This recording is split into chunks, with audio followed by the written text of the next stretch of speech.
인플루언서 아시나요? 청소하는 사람이라는 인플루언서입니다. 제가 찾아보니까 효선이가 팔로우하고 있더라고요. 자, 설교를 하기 앞서 이 영상 짧게 하나 보고 시작하겠습니다. 감사합니다. 이 청소하는 사람이라는 사람은 팔로워 한 명당 쓰레기 하나를 줍는 컨텐츠를 시작한 사람이에요. 이런 비슷한 거 봤었잖아요. 트루를 우리가 인스타에서. 이분이 아마 시족격에 해당하는 분일 거예요. 이분이 이제 쓰레기를 줍겠다, 팔로워 한 명당 쓰레기 하나를 줍겠다라고 공약한 이후에 첫 번째로 주었던 쓰레기가 17개였습니다. 17개. 그랬던 그가 이제는 몇 개의 쓰레기를 치운지 아십니까? 어제자 기준으로 인스타그램을 확인해 보니까 팔로워가 34만 8천 명, 그리고 유튜브 구독자가 15만 8천 명이니까 대략적으로 한 50만 개 정도의 쓰레기를 한 번에 이제 줍게 되는 이 힘을 가진 사람이 됐어요. 이 50만 개의 쓰레기를 과연 혼자서 줄 수 있을까요? 엄청 오래 걸리겠죠. 그래서 이제는 수많은 사람들과 함께 합니다. 이 남녀노소가 함께 모여서 이 쓰레기를 줍고 거리를 깨끗하게 하는 그런 프로젝트를 진행해요. 그리고 많은 기업과 많은 연예인들도 이것에 함께 뜻을 합합니다. 처음에는 사람들이 이러한 콘텐츠를 대해서 부정적으로 말했다고 이야기를 합니다. 인터뷰에서. 너 한 사람이 그렇게 한다고 뭐가 달라지겠냐라는 거죠.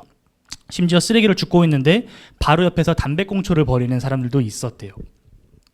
그런데 그렇게 무시받고 조롱받았던 이 사람이 이제는 사회에 거대한 메시지를 던지는 인플루언서가 됐습니다. 이제는 단순히 쓰레기를 줍는 한 사람의 그 작은 행동에 그치는 것이 아니라 쓰레기를 길에 버리는 것 자체가 불편해지고 눈치 보이게 만드는 사회적 분위기를 형성하기에까지 이르게 된 거죠. 이 인플루언서라는 사전적 의미는 영향력을 행사하는 사람, 또 감화를 주는 사람, 이런 뜻을 갖고 있습니다. 감화시키는 사람. 이러한 의미에서 사실 우리 모두는 인플루언서예요. 유명의 여부를 떠나서 우리 모두가 서로에게 영향을 주고 받기 때문인 겁니다. 오늘 본문도 이와 같은 영향력에 대한 이야기를 하고 있어요. 오늘 본문에는 아주 강력한 인플루언서가 등장합니다. 그게 바로 북이스라엘의 여로보암이에요. 사실 오늘 본문은 북이스라엘의 두 번째 왕인 나답에 대한 이야기인데 성경은 나답의 이야기를 하는 동시에 그에 앞섰던 왕이었던 나답의 아버지였던 여로보암에 대한 이야기를 같이 합니다. 왜냐하면 이 여로보암에 미쳤던 영향력이 너무나도 거대했기 때문이죠. 오늘 우리는 말씀을 통해서 북이스라엘의 인플루언서 이 여로보암의 영향력을 살펴볼 겁니다. 말씀을 들으시면서 스스로에게 한번 이렇게 질문해 보시기를 바라요. 과연 나는 누구의 영향력을 받고 있는가? 그리고 나는 누군가에게 어떠한 영향력을 미치고 있는가? 라고 말이죠. 정말 오랜만에 우리가 북이스라엘 이야기를 다시 살펴봅니다. 성경 텍스트 상으로서는 불과 한 장밖에 되지 않는 차이지만 한동안 우리가 남유다의 르호보암, 그리고 아비암, 아사에 대한 이야기를 살펴보고 다시금 북이스라엘로 넘어오게 된 거예요. 이미지 하나 띄워주십시오. 이 열왕기서에는 이 왕들을 열거하는, 나열하는 데에 하나의 큰 패턴이 존재합니다. 그것은 바로 어느 한 왕의 이야기가 끝나게 되면 이 왕의 다음 후계자, 아들로 가는 것이 아니라 이 왕이 통치하고 있던 그 재위 기간 가운데 존재했었던 다른 나라의 왕들의 이야기를 쭉 한다라는 거예요. 과거를 복귀해보면 이렇습니다. 우리가 가장 맨 처음에 봤던 게 북이스라엘의 여로보암 왕이었어요. 여로보암의 이야기가 쭉 진행이 됐었죠. 그리고 난 다음에 이 여로보암이 죽고 나서 그의 아들인 나답의 이야기로 바로 넘어가는 것이 아니라 여로보암이 통치하고 있었을 때에 남유다를 통치했던 르호보암에 대한 이야기로 넘어갑니다. 자, 근데 르호보암의 통치가 끝나는데 북이스라엘의 여로보암이 아직 살아있죠? 그렇기 때문에 르호보암의 아들인 아비암에게 넘어가는 거예요. 마찬가지인 이유로 아사에게 넘어간 거죠. 우리가 지난주 봤던 말씀이 바로 이 남유다의 아사 왕입니다. 자, 근데 이제 아사 왕이 죽고 난 다음에 북이스라엘의 왕이 살아있었으니 이제 여로보암이 이은 나답에 대한 이야기로 오늘 이제 들어가는 겁니다. 나답이 통치하고 있던 이 41년이라는 긴 세월 동안 북이스라엘에서는 굉장히 많은 일들이 일어났었어요. 무려 왕이 6번이나 바뀝니다. 그러니까 7명의 왕들이 존재했었다라는 거죠. 아합의 통치 기간 동안. 그 중에 첫 번째 권력 교체 현장이 바로 오늘 우리가 함께 살펴볼 나답의 이야기인 거예요. 이스라엘의 초대 임금이었던 여로보암의 아들 나답이 왕위에 올랐습니다. 새로운 왕조를 열었던 기백이 무색하게 이 여로보암의 통치는 단 2년 만에 끝이 납니다. 바하사라는 인물에게 암살당하게 되죠. 사실 이게 말이 좋아서 2년이지 실제로는 만 1년 조금 더 채운 정도밖에 되지 않는 거예요. 사실상 왕위에 앉자마자 죽임당했다, 암살당했다라고 봐야 되는 거죠. 자, 그렇다면 우리는 여기서 질문을 해봐야 됩니다. 나답은 왜 이렇게 빨리 죽게 되었을까? 어떻게 이렇게 빨리 왕국 내부에서 나답에 대한 이 불만이 또는 이런 불평들이 암살이라는 폭력적인 형태로 드러나게 되었을까? 우리는 질문해 봐야 됩니다. 하지만 아쉽게도 성경은 그 이유에 대해서 직접적으로 기록하고 있지 않아요. 하지만 우리는 그동안 이스라엘의 역사를 쭉 살펴봤기 때문에 당시의 상황이 어땠을지를 좀 상상해 볼 수 있습니다. 27절 말씀을 보게 되면 북이스라엘의 나답 왕이 블레셋의 국경지대인 깁부돈을 침공했다라는 사실을 우리가 알 수 있어요. 나답이 호기롭게 전쟁을 시작했지만 나답의 예상과는 달리 성 하나도, 도시 하나도 제대로 점령하지 못합니다. 그리고서는 성을 포위하게 되는 이 장기전, 봉쇄 정책에 들어가게 돼요. 그러자 이 군 내부에서는 사기가 저하되고 이 왕의 무능력함에 대한 불만과 불평의 목소리들이 하나씩 터져나오기 시작했다라는 사실을 알 수 있습니다. 100년 가까운 시간 동안 군사 체계와 데이터를 축적해왔던 남유다와는 달리 북이스라엘은 이제 건국된 지 20년이 조금 넘은 나라예요. 그러니까 내부 통치가 굉장히 불안정했죠. 물론 여로보암이 22년간 나라를 통치하면서 이 나라의 기틀을 마련하려고 많은 애를 썼습니다. 하지만 이 남유다와의 종교적 분리 그리고 여러 지방 도시의 건설 등으로 인해 아직 내부 통치를 완전히 장악하지 못한, 안정화시키지 못한 상태였습니다. 바로 이러한 상황 속에서 나답이 과거 그의 아버지 여로보암이 보여주었던 카리스마 넘치는 모습, 어떤 군사적인 강력한 모습을 보여주지 못하자 그의 무능함에 대해 많은 사람들이 불만을 표출했고 무능한 존재라고 낙인을 찍어서 암살해버린 겁니다. 간단하게 말씀드렸지만 이 바하사가 일으켰던 이 반란에 대해서 우리가 생각하고 상상해 볼 수 있는 여지들, 포인트들이 굉장히 많습니다. 그런데 성경은 왜 이러한 역사적, 군사적, 정치적인 배경들을 기록하지 않았을까요? 사실 이러한 배경들이 있다면 우리가 성경을 묵상하고 이 당시의 상황을 재구성하는 데 큰 도움이 된단 말이죠. 근데 왜 성경은 이러한 것들을 기록하지 않았을까요? 이유는 굉장히 단순합니다. 바로 그러한 것들이 성경의 관심사가 아니기 때문인 거예요. 성경은 군사적, 정치적 배경으로 바하사가 반란을 일으킨 배경을 설명하고 있잖아요. 그 이유를 말하고 있지 않습니다. 심지어 성경은 이 반란을 일으킨 바하사가 누구인지에 대해서조차도 명확하게 이야기를 해주지 않습니다. 그가 어떻게 실권을 잡았는지, 나답이 이끄는 군대의 어떤 고위 인사였는지, 아니면 나답의 신하 중 한 명이었는지, 백성 중에 한 사람이었는지에 대해서조차 우리에게 정보를 주지 않습니다. 그렇다면 성경에 관심 갖고 있는 포인트, 이 나답의 통치가 단기간에 끝날 수밖에 없었던 그 이유, 성경은 뭐라고 말할까요? 우리 함께 말씀을 읽어봅시다. 26절입니다. 26절 함께 읽어봅시다. 시작.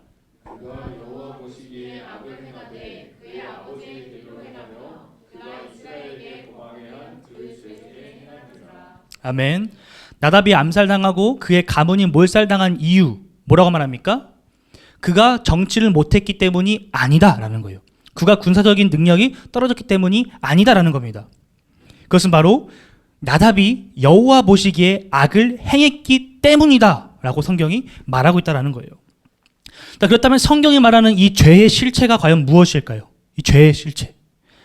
이 죄를 뜻하는 히브리어 단어 중에 가장 대표적인 것이 하타입니다. 하타. 여로보암의 죄를 따랐다라고 할 때 그 죄가 하타예요. 이 하타라는 이 단어의 본연의 뜻은 관역에서 벗어나다. 내가 목적한 어떤 것에 달성하지 못했다, 도달하지 못했다라는 뜻을 가지고 있습니다.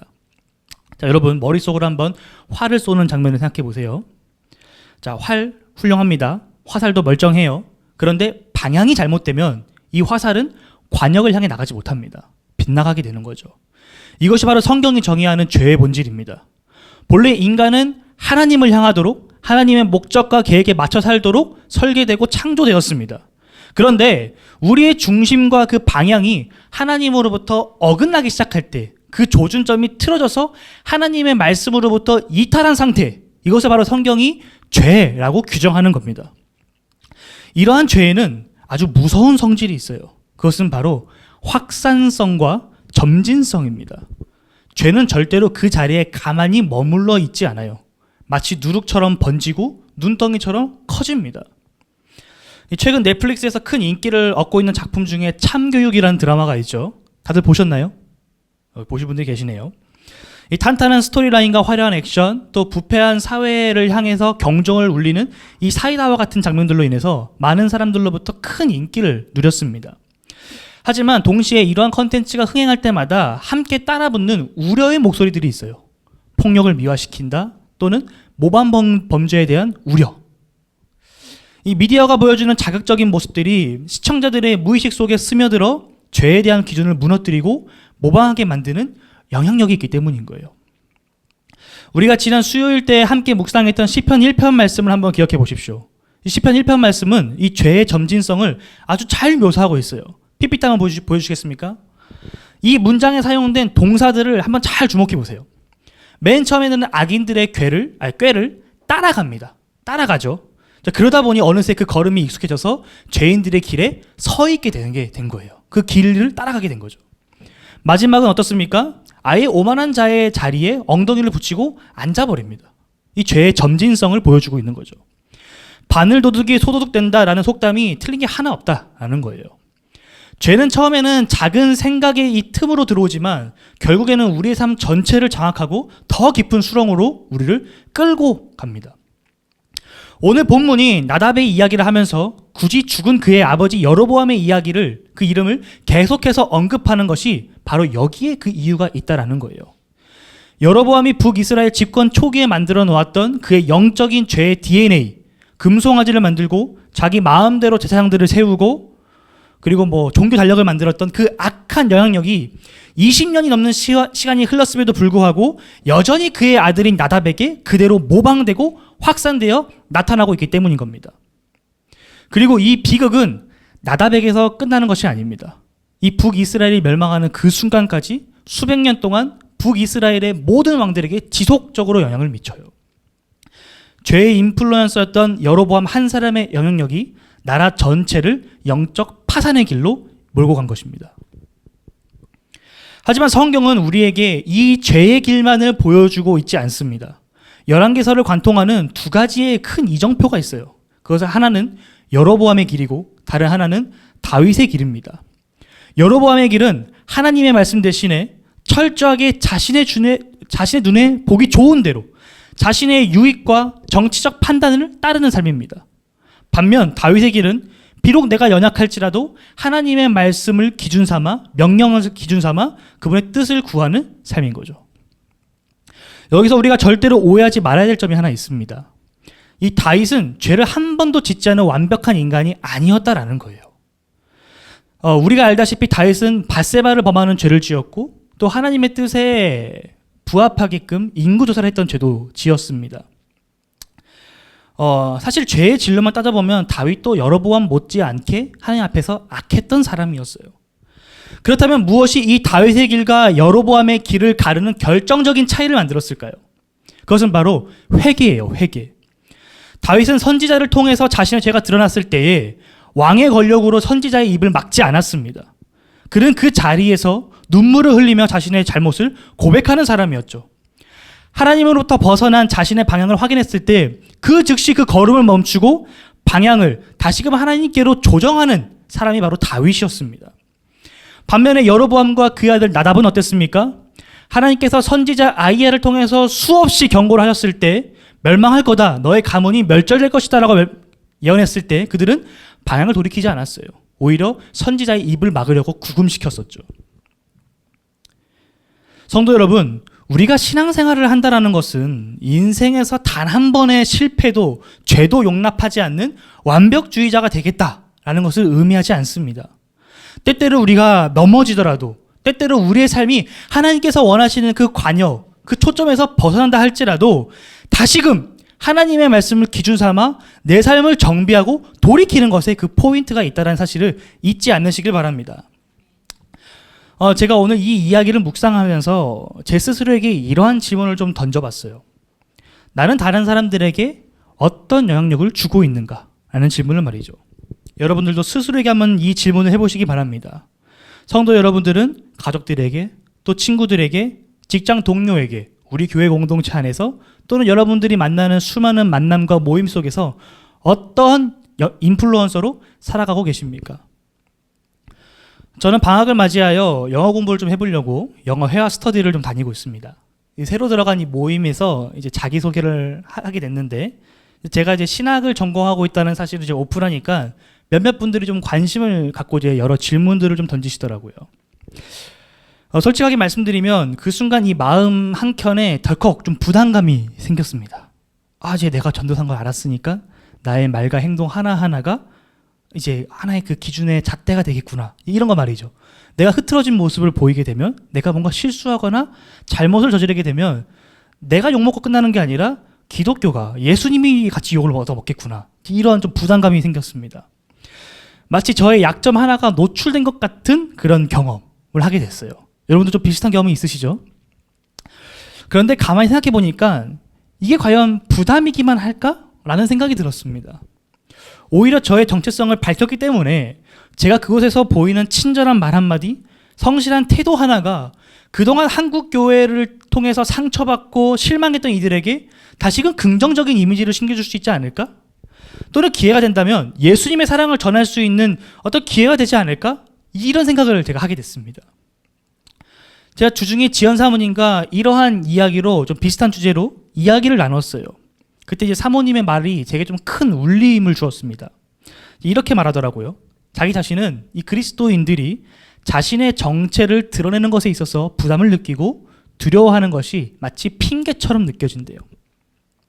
자신이 그리스도인이라는 이 정체성을 숨기는 것은 그것을 통해서 얻고자 하는 유익이 있기 때문일 수도 있겠다라는 이야기를 했습니다.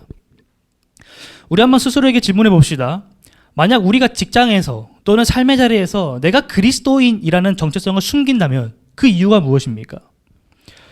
내가 지금 하려는 행동, 내가 하려고 하는 그 선택이 혹시 그리스도인답지 못한 선택이기 때문에, 그리스도인답지 못한 행동이기 때문에 그런 건 아닙니까?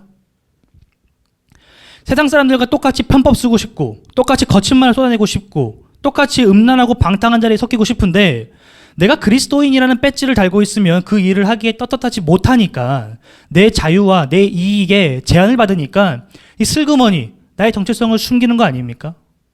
물론 일반화할 수는 없지만 우리의 마음 가운데 이러한 생각이 있을 것 같아요. 저 또한 있거든요. 그러나 만약에 우리가 이러한 목적을 가지고서 내가 그리스도인이라는 사실을 숨긴다면 우리는 그 순간 이미 여로보암의 죄와 같은 악한 영향력을 묵인하고 수용하고 있는 겁니다. 그렇다면 우리는 왜 이토록 그리스도인이라는 정체성을 부끄러워하고 숨기려고 하는 걸까요? 고민해 봤는데 답이 명확하더라고요. 내 안에 있는 그 정체성이 가진 진정한 가치를 모르고 있기 때문인 거예요. 또는 잊어버렸기 때문인 겁니다. 여러분에게 복음이란 무엇입니까? 우리가 너무나도 많이 말하고 너무나도 많이 듣는 말이죠. 복음. 이제는 너무나도 익숙해져서 아무런 감흥 없이 그저 스쳐 지나가는 단어 복음. 그런데 정말 이것이 여러분들에게 그 문자 그대로 복된 소식, 좋은 소식입니까? 여러분에게 복음이란 도대체 무엇입니까? 만약 우리에게 그 복음이 갖고 있는 그 진정한 가치를 만약에 우리가 잃어버렸다면 우리가 가장 좋은 것이라고 말하는 그 복음을 왜 그토록 우리가 꽁꽁 숨기는 걸까요? 왜 그 가치대로 살아가지 않는 겁니까?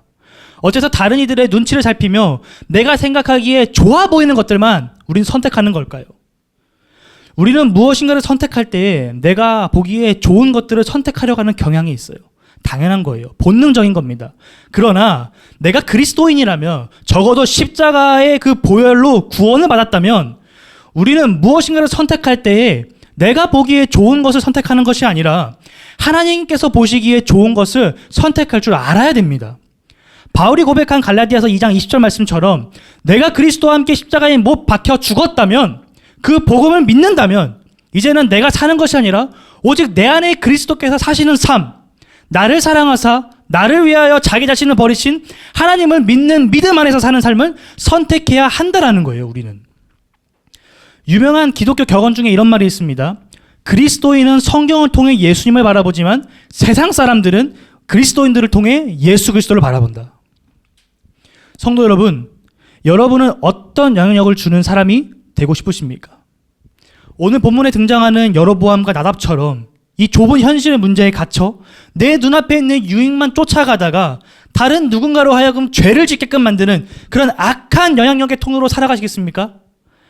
아니면은 내가 서 있는 가정과 일터와 학교 속에서 감히 세상에 줄 수 없는 예수 그리스도의 사랑과 참된 복음의 가치를 전하는 선한 영향력의 주역이 되시겠습니까? 하나님께서 저와 여러분을, 우리 교회를 이 땅에 하나님의 사랑을 전할 인플루언서로 부르신 줄을 믿습니다. 그 부르심에 합당한 열매를 맺는 저와 여러분 되기를 주님의 이름으로 축복합니다. 말씀의 결론을 맺겠습니다. 오늘 본문에 등장하는 여로보암과 그의 아들 나답은 결국 비참한 파멸을 맞이하게 됩니다.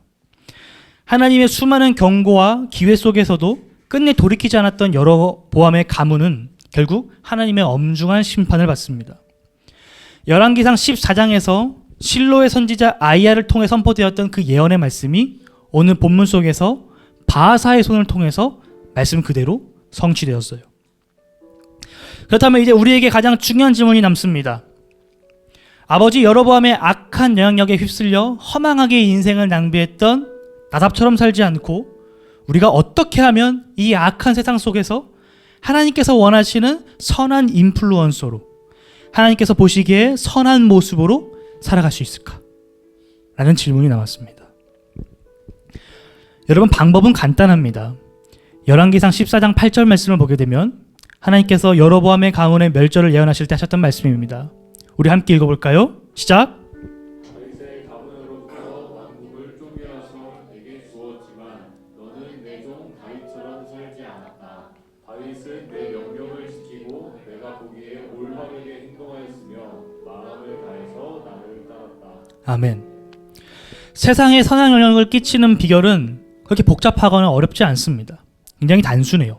바로 다윗처럼 사는 겁니다. 다윗처럼. 하나님께서 기억하시는 다윗의 삶은 우리가 따라가야 될, 우리가 걸어가야 될 아주 중요한 영적인 지표가 되는 것입니다. 다윗은 언제나 하나님의 말씀을 지키는 삶을 살았습니다. 내 앞에 있는 유익이나 세상의 유행을 따르는 것이 아니라 변하지 않는 하나님의 말씀을 자신의 삶의 유일한 기준으로 삼고 따랐던 사람이었어요. 두 번째, 다윗은 하나님이 보시기에 올바르게 행동하는 삶을 추구했던 사람이었습니다. 내가 현재 있는 곳에 사람이 있든 없든 그건 신경 쓰지 않고 오직 코람데오 하나님 앞에서 부끄럽지 않게 떳떳하게 살아가는 삶, 그러한 행동을 추구했습니다. 마지막으로 다윗은 마음을 다해서 하나님을 따르는 사람이었습니다.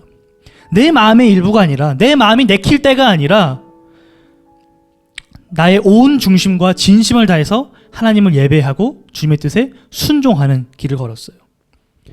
여러분, 참된 신앙은 내 눈앞에 보이는 상황이나 현실의 유익을 쫓아 흔들리는 삶이 아닙니다. 눈에 보이진 않지만 지금도 살아계셔서 내 삶을 통치하시는 그 하나님 한 분만을 바라보고 의지하는 삶인 거예요.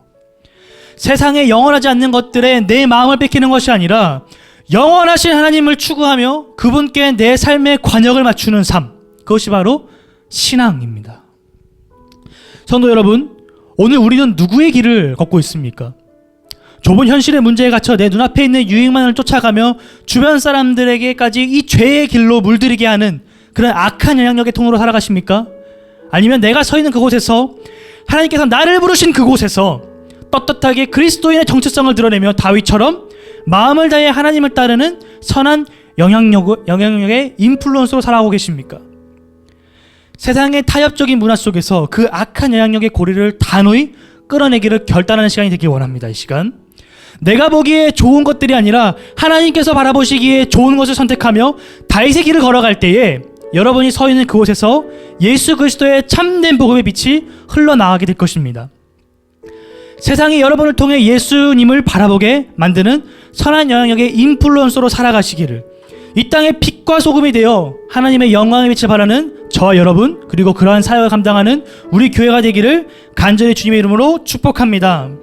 이 시간 우리 함께 찬양하기 원합니다.